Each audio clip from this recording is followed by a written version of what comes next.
Well, it's 6 p.m. and I, Mehak, welcome all of you to this beautiful show called Montage of Singapore, curated by Masti Media Network and supported by National Integration Council. You know, if you've not seen any of these shows before, well, welcome to the show one more time.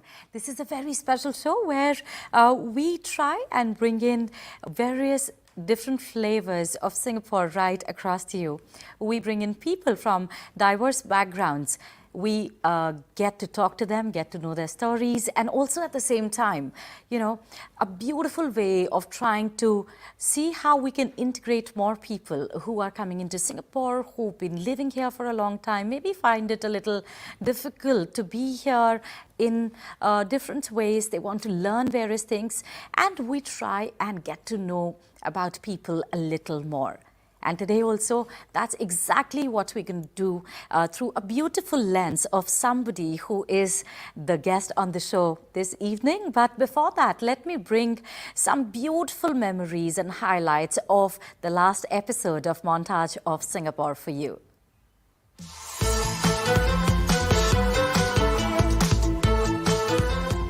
Hello and welcome to Montage of Singapore. We have Bindu and Narinder with us. And so it was a leap of faith into coming into Singapore. I would say I'm made in India, but definitely re-engineered in Singapore. Can also, cannot also. Can. That the fact that, as I told you, Singapore never makes a mistake for the second time. Wow. And I love it. I like that one liner. It's so cool. I actually miss my toast box coffee more than anything else. That struggles have also changed. So when we had come here, recognition of our faces, it was a big thing those days. And off late, I understand the biggest struggle, of course, is the cost of living. Even when we had only a small amount to contribute, we would contribute to the school pocket money fund. We also contribute to 1-for-10 share of the community chest. One thing we are compatible in is philanthropy. Okay. Yeah, we all need to. I believe the next guest is a very senior corporate person, but he's also been appointed a Justice of Peace by the President of Singapore, and he heads the Sikh community, interest group. I'm sure he'll make an excellent guest. Thank you for your time, and it was absolutely indeed a pleasure to have you on the show.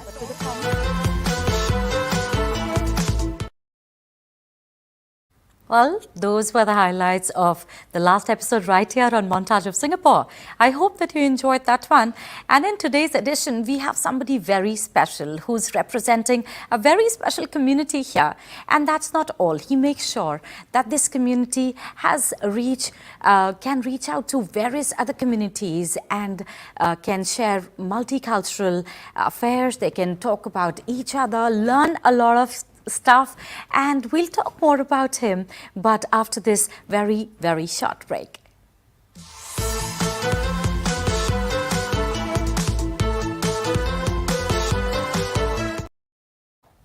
And we have it in the spotlight here, Mr. Malminderjeet, and a very warm welcome to you on the show Montage of Singapore. Thank you, Meg. Nice to be here. Great to have you here, and I've heard that a lot of people call you Mal, is it? That's right. So is that okay if we call you Mal? Yeah, please feel free to. Yeah. So how long you been in Singapore now? Well, I'm grew up here as a Singaporean, third generation Singaporean. My father was born here as well. In fact, my father was the first batch of national service in Singapore, and my grandfather came to Singapore. So here's an interesting fact. He was a political freedom fighter in India, and he was sent to Singapore as a prisoner of the British government then, and then served his sentence in Singapore. Decided to call Singapore his home, and worked with a lot of his family and his friends from back home to set up a community here. How lovely to know that story. And you are also the COO, the Chief Operating Officer for Speyside Group. That's right. And you're also the chairman of the Sikh Advisory Board here in Singapore. That's right. And that's not all. There is so much more to what you do in terms of reaching out to community, bringing people together, and also, making the most of what you can as, you know, the resident of Singapore, third generation Singaporean right here. So if I had to ask you that, why don't you tell us a little more? Of course, I have like everything on the paper with me that you've been doing, but it'll be really nice to see how you see yourself through your own lens.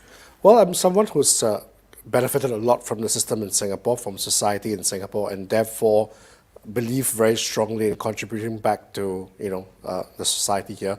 Three main areas: community, nationally, so back to the society beyond the Sikh community, but also to people who, you know, are on the fringes of society, who may need an extra helping hand just to pull through. I mean, I benefited greatly. So I grew up in a family that, you know, was deemed to be low income in Singapore, but I benefited very much from the assistance that society and government gave to you know, lift myself upwards, and I believe in giving back in that regard as well. But first and foremost, and I think the most important role I play is that of a father to my three lovely young children. My wife and I have three lovely young kids after about 9 years of marriage, so we treasure them to bits, and they form the very important part of my life, our lives, I would say. And I would say that we all feel so lucky to have our children being brought up in a place like Singapore. Absolutely. Where we feel safe, where we feel that it is the true cosmoculture, and, you know, people from all over the world come here.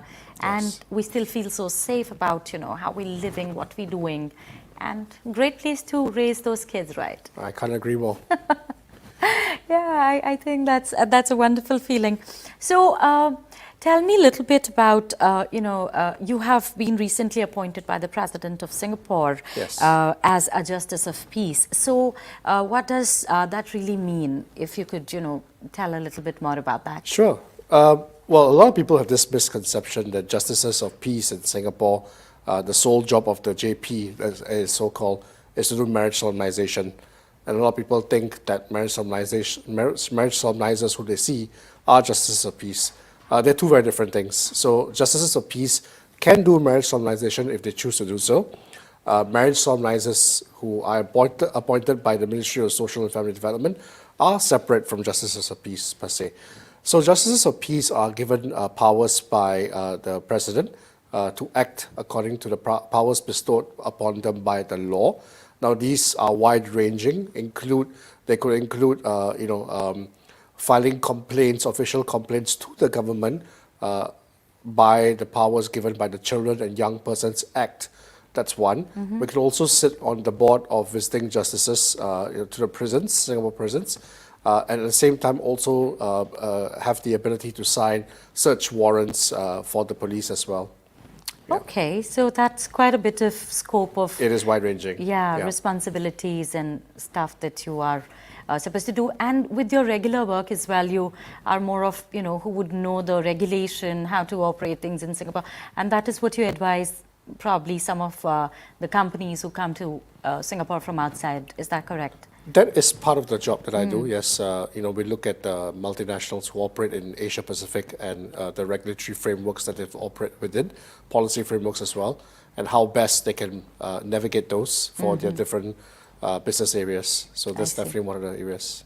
Very interesting. And while we are at it, I can see that there is a book right here. There is. Next to you. And what is this about? So I brought this to share with yourself and also to the viewers out back home. So this is called The Birthday Book, and this is something very close to my heart.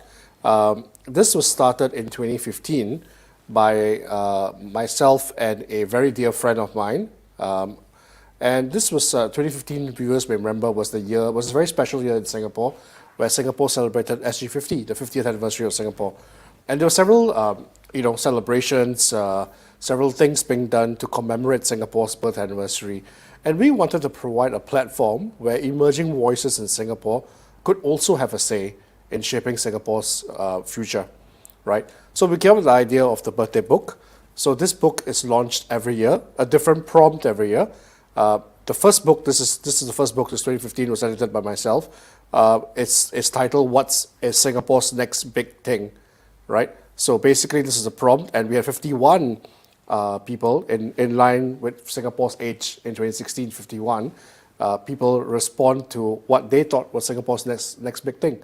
So every year we change the prompt, and we have one more writer. We don't repeat the writers, by the way. So we have one more writer in tandem, in conjunction with Singapore's age, and they answer different. So this year's book is called The Great Unmasking. How cool is that? So anybody can write for We invite this one. writers who we think will have an interesting perspective. They don't have to be Singaporeans. Or PR, or PR. they could be the residents here. Could be residents. Could be someone who's not even staying in Singapore, but who has a take on Singapore and interest in Singapore. They don't have to be young people. They could be people of varying ages. So we try to get as diverse a pool of people we can. So when you say they don't have to be young people, like how young are you referring to? Well, okay, we have a junior book version now, Oh. right, which kids, under the age of 12, 13 write as well. So this book is more for people who are slightly older. I think the youngest person we have is probably, we've already got 7 or 8 books now. So the youngest person we had ever contributed is probably about 20 or so. Oh, okay. But, it's a longer runway for them to contribute as well. And the community today is very big. The Birthday Collective has grown from, the first 2 or 3 the initial stages to a few hundreds today. My goodness, that's awesome. So I'm going to keep this book and Please, yeah. we'll read it after the show then. So, and it's time that we move to something very special here. As I said that, we celebrate so many things in Singapore, and it is a place where we share a lot of joy that we have in Singapore. And so we're going to come back and talk about it after this very short break.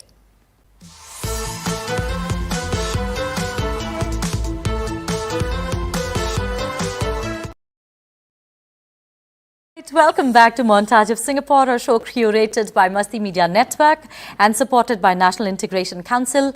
And you know what? We really want to hear from all the viewers who are on the show at this point of time. If there is something you want to tell us, there is a question you want to send across to us, or if you just want to leave like a message for us, feel free to do that right here under the screen. There'll be a comment column. You could use that, or you can write into us. If you have any questions, queries, you could write into our email as well. And once again, welcome back, Mal, on Montage of Singapore. Thank you. So, in this segment, we're going to talk about the joys of Singapore, the little pockets of happiness that we find, whether that is through eating, meeting people, creating a community, exchanging various ideas, and a very safe space that we find in Singapore. So, according to you, is there something very special that is close to your heart when it comes to Singapore? So when I say Singapore, is there something that comes to your mind, pops up, or any other phrases that people know you as, they would instantly connect with Mal that, okay, so, oh my God, Mal just says that. So anything that comes to your mind when I say the word Singapore, so what is it? So Singapore is really, really close to my heart. I would say fiercely patriotic. So one of the things that a local Singlish phrase that comes to mind and that I tend to use quite often is the word power, right? Now, say the local way, it says power, So it actually means very different from what, the word power actually means, right? It means it's to signify something that is great or fantastic, right? That's a local phrase to it. But it also, to me, means, that when someone says that phrase, it sort of recharges you, as the word power normally does, And when I hear it, I'm like, yeah, this sounds great, right? And to me, Singapore is power. Ah, interesting. Yeah. Okay, so that's your favorite phrase. I would say so, yes. Okay, that's amazing. And one more question we have that we ask all our guests on the show. Mm-hmm. And this question is, if you left Singapore, what would you miss the most? And what would you miss the least? Wow, that's interesting, because I was just having this conversation with my wife this morning. And I would say the people. I would miss the people the most, of the community, right? Whatever that community constitutes of. And what I would miss the least, I would say, judging from today, the heat, the weather for sure. Yeah. If I could change that about Singapore, I would. That's the one thing I would change about Singapore. I think this heat is everywhere right now. We are having this heat wave all across Southeast Asia. That's true. It's just getting hotter and hotter every day. It is. And then here we are under these lights and you're wearing a jacket. I hope you're comfortable. I am. Okay, cool. And interestingly, we also have a question from the audience right here. Is it okay if I take the question? Sure, go ahead. Okay, so okay, maybe we can just have the question on the screen as well. And it says, "Hi Mel, the number of Sikhs in Singapore as of today are about 12 to 15K. How do we make sure that our culture and traditions, in fact, our existence continues here?" That's a good question. So yes, the population of Sikhs in Singapore has declined over the last decade or two. And that's due to various reasons, generally low birth rates across Singapore, as well as migration as well.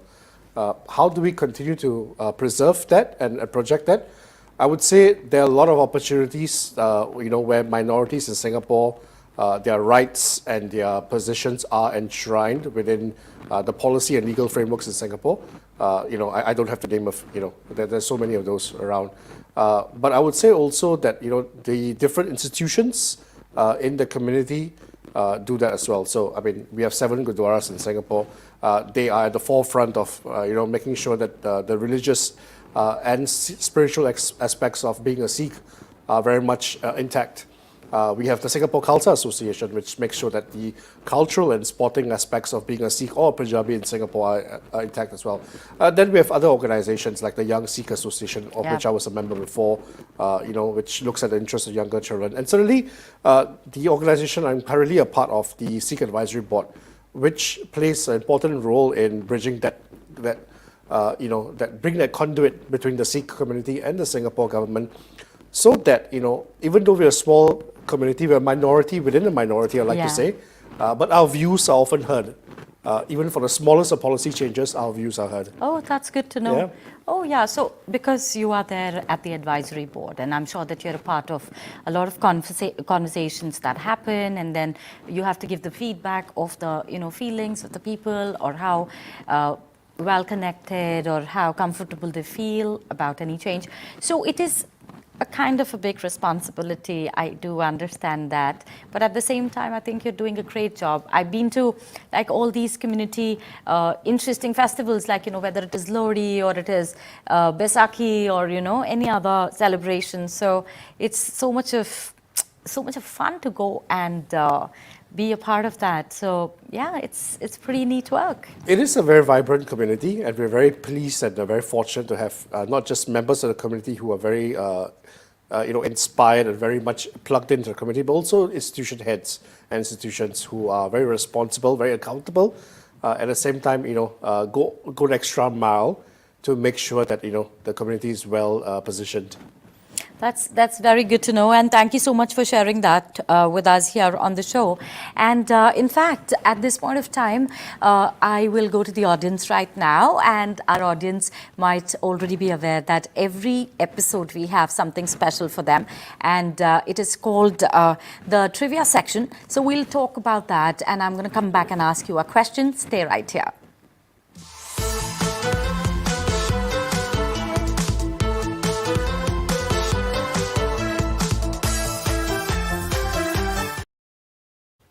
Welcome back to Montage of Singapore. I'm Mehak with you, and I have Malvinder with me in the studios at this point of time. And as I said, I'm going to come back and ask a question, and that question is for my audience this evening. Your question for today, which you have to answer, is this: on which banknote can you find the lyrics to the Singapore anthem? Option A, $1,000. Option B, $500, option C, $100, or option D, $50. So you have to answer this question. Make sure that you answer this one right here. And we've been getting some people participate in these questions over all our episodes, which is absolutely amazing and very exciting to see. Well, the thing goes like this. You have to answer all the questions that we ask you in our different episodes. And if you get it right, then maybe you get a chance to come and sit next to me here in the studios, and we'll be talking to you on Montage of Singapore. Isn't that amazing? And let me tell you, there are a few people who've been answering, and 3 names on our list are Aarti Naidu, Deepika Sodhi, and Rajni Premi. So thank you so much for participating. We always want to hear more from you, and you can participate. If you want to go back and check which questions we've asked you in the past, you can go to our Instagram handle, which is Montage of Singapore. You can find all the questions there, answer those questions, and wow, you could be here. Well, with that, it is absolutely amazing that we are all here at this point of time, and I would be taking you to the next part of the show. But before that, I'm going to take a very, very short break. Available anywhere across the world with the app Radio Masti 24/7. The 24-hour station offers a vast variety of programs filled with local, global and Indian content along with Bollywood gossip and updates. Make sure you add Masti to your lives. Download the app today and stay energized and connected on the go. Radio Masti 24/7 Live, Singapore's only Bollywood radio since 2009.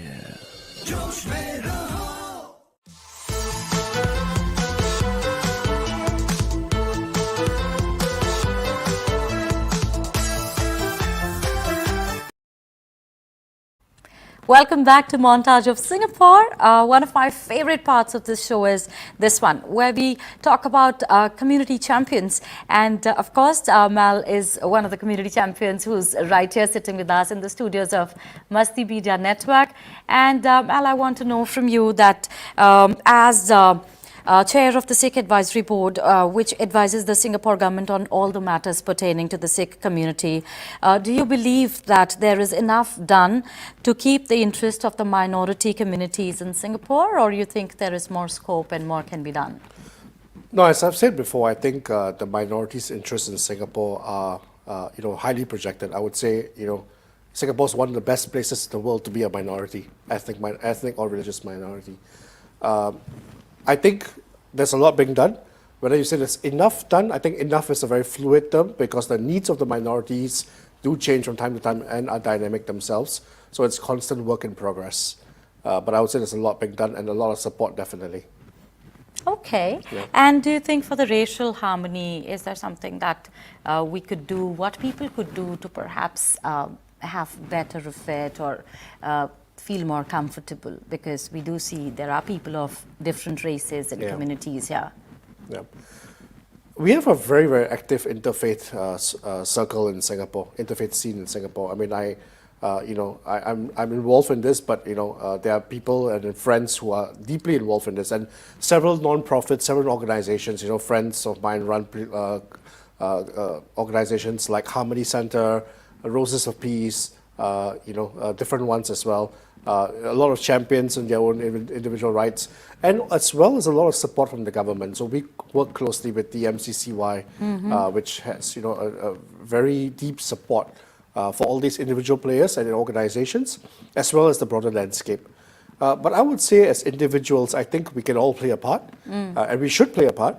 And one of the things that you can do, I mean, you have all these organizations and the government policy landscape that helps change the wider policy and shapes and frames the wider policy narrative on racial and religious harmony. But as individuals, we can definitely change our cognitive bias on this. We all have cognitive racism. Yeah. We all have in our mind a racist thought, that's deep-seated. Yeah. How can we shape that? How can we change that and evolve that? I think all of us can play a part in that. And it's the small little things that matter, The next time you see somebody you're traditionally not familiar or comfortable with, make the effort to go and say hi to the person, talk to the person, and find out more. You'll be surprised how much you learn about that person and how that could, shed some of the prejudices you may have in yourself. Yeah, especially when there is somebody who's coming to Singapore trying to adjust in a new community. And then I've also seen that sometimes people of the same community might also say that, oh, this is the new one, he doesn't know the ways of Singapore yet, and they find it difficult to get accepted in the society. But yeah, I mean, saying hello and all, of course, is something, but you guys are doing some great work right there, and I want to really congratulate you for doing that. Thank you. I would say it's work in progress, so we need all hands on deck. So good job in getting this show done as well. As I would say, great work to Masti Media Network and as well as National Integration Council, and I think this is a fantastic framework, fantastic formula to get something like that, and to talk about something that's so sensitive in a very casual manner. Oh, yes. And hold on to that because we're going to take a very short break and come back. We have a surprise for you. Oh, great.